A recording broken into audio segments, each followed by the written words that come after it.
ಸಾಕು. ಎಸ್ ಗುರುಗಳೇ. ಓಕೆ, ಇನ್ನು ಧನು ರಾಶಿಗೆ ಬರೋದಾದ್ರೆ 2026 ಹೇಗಿರುತ್ತೆ? ಧನುಸ್ಸು ರಾಶಿ ಗುರುವೇ ಅಧಿಪತಿ. ಹೇಗೆ ಅಂದರೆ ಒಂದು ತೂಕವಾದಂತಹ ರಾಶಿ. ಇಷ್ಟು ರಾಶಿಗಳಲ್ಲಿ ಅದೊಂದು ತೂಕವನ್ನು ಹಿಡಿದಿಟ್ಕೊಳ್ಳುವಂಥ ರಾಶಿ. ಅವ್ರ ಮಾತಿನಲ್ಲಾಗಿರ್ಬೋದು, ಅವರ ಆಚಾರ ವಿಚಾರಗಳಲ್ಲಾಗಿರ್ಬೋದು, ಏನೇ ಒಂದು ಮಾತು ಕೊಟ್ಟರು ಸಹ ಕಮಿಟ್ ಆದರೆ ಆ ಕಮಿಟ್ಮೆಂಟ್ಗೆ ಭದ್ರ ಆಗಿರ್ತಾರೆ ಅಂತಲ್ಲ ಅಂತ. ಜೊತೆಗೆ ಮಂಡ ಮೂಲ ನಕ್ಷತ್ರ ಸ್ಥಿತವಾದಂತಹ ರಾಶಿ, ಭೂಮಿಯ ಸೃಷ್ಟಿಯ ರಹಸ್ಯವನ್ನು ಅರಿತಿರುವಂತಹ ರಾಶಿ. ಆ ಮೂಲ ನಕ್ಷತ್ರ ಅಂತಲೇ ಸಾಕ್ಷಾತ್ತು ಸರಸ್ವತಿಯ ರಾಶಿ ಅಂತ ಹೇಳ್ತೀವಿ. ಜ್ಞಾನವನ್ನು ತೋರಿಸುವಂಥ ರಾಶಿ, ಜ್ಞಾನಾರ್ಜನೆಯ ನಕ್ಷತ್ರವೂ ಸಹ ಮೂಲ ನಕ್ಷತ್ರ. ಮೂಲ, ಪೂರ್ವಾಷಾಢ, ಉತ್ತರಾಷಾಢ ನಕ್ಷತ್ರಗಳು ಸ್ಥಿತವಾಗಿರುತ್ತದೆ. ಅದರಲ್ಲೂ ಮೂಲ ನಕ್ಷತ್ರ ಅದ್ಭುತವಾದಂತಹ ನಕ್ಷತ್ರ. ಎಷ್ಟೋ ಜನ ಗೊತ್ತಿಲ್ಲ, ಆ ಮೂಲ ನಕ್ಷತ್ರ ಜನ್ಮಾಗಿದ್ದರೆ ದೋಷ ಅದು ಅಂತಾರೆ.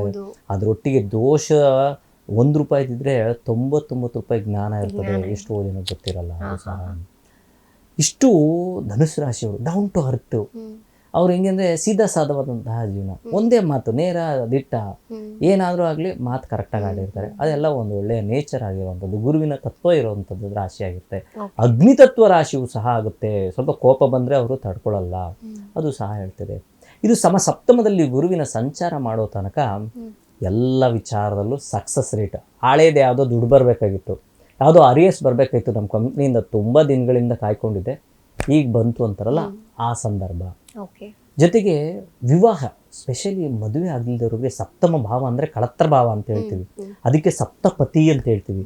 ಆ ಸಪ್ತಪತಿ ತುಳಿಸೋದಕ್ಕೂ ಇದಕ್ಕೂ ಲಿಂಕ್ ಮಾಡಿ ನೋಡಿದಾಗ ಸಪ್ತಮದಲ್ಲಿ ಗುರು ಸಂಚಾರ ಮಾಡಿದ್ರೆ, ಪ್ರಯತ್ನ ಮಾಡಿದ್ರೆ ವಿವಾಹದ ಅವಿವಾಹಿತರಿಗೆ ವಿವಾಹವಂಥ ಸಾಧ್ಯತೆಗಳು ಹೆಚ್ಚಾಗಿರ್ತದೆ. ಇಷ್ಟು ಒಳ್ಳೆಯ ಒಂದು ದಿನಗಳನ್ನು ನಾವು ಧನುಸು ರಾಶಿಯವರು ನೋಡ್ಬೋದು. ಇನ್ನು ಎಲ್ಲ ಏನೋ ಒಂದು ಸಣ್ಣ ಪುಟ್ಟ ಇದ್ದೇ ಇರ್ತದೆ. ಯಾಕಂದರೆ ಅದೇ ರೀತಿ ಈಗ ನೋಡಿ, ಅದು ಚತುರ್ಥ ಭಾವದಲ್ಲಿ, ಸುಖ ಭಾವದಲ್ಲಿ ಶನಿ ಸ್ಥಿತನಾದಾಗ ಏನೋ ಕಲ್ತಿರ್ತೀವಿ, ಆದರೂ ಸಾಲದು ಅನ್ನೋ ಒಂದು ದಾಹ ನಿಲ್ಲಲ್ಲ ಇವರಲ್ಲಿ. ಇನ್ನೊಂಚೂರು ಅದೇನೋ ಆಗಿದ್ರೆ ಆಗೋಗ್ತಿತ್ತು, MBBS ಮಾಡಿದೆ, MD ಮಾಡಿದೆ, ಇನ್ನೊಂದು ಏನಾದರೂ ಒಂದು ಸ್ಪೆಷಲ್ ಮಾಡ್ಬೋದಾಗಿತ್ತಾ ಅನ್ನೋ ಒಂದು ಕ್ವಶನ್.